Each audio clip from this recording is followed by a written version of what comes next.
Հայաստանի ազգային ժողովի նախագահի աթոռը մաշեցնողն ասում է. պատրաստ եմ հանդիպել Ադրբեջանի ազգային ժողովի նախագահին։ Այդ կինը մերժում է։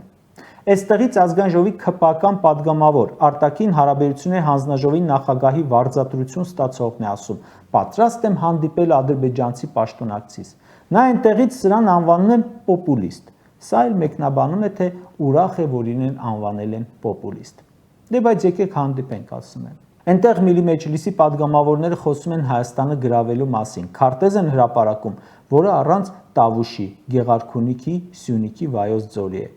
Մեր ազգային ժողովի փոխնախագահը գնում է Տաշքենտ ու ելույթ ունենում երկու ժողովուրդների ինչ որ խաղաղ եւ բարգավաճ ապագայի մասին։ Իսկական ամոթ է։ Մի քիչ ինքնասիրություն ունեցեք։ Այդ խաղաղությունը, որքան քեզ է պետք, այնքան էլ իրենց։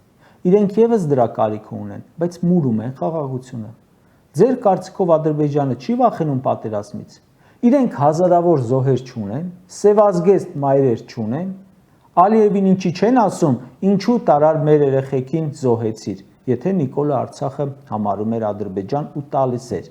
Զինվորներն էին խանգարում ձեր գործարքին։ Նրանք իհարկե ունեն վախեր, բայց դիրքավորվել են իրավիճակի տիրոջ պես։ Դուք փամփերսները հագած բեմերից ելույթներ եք ունենում,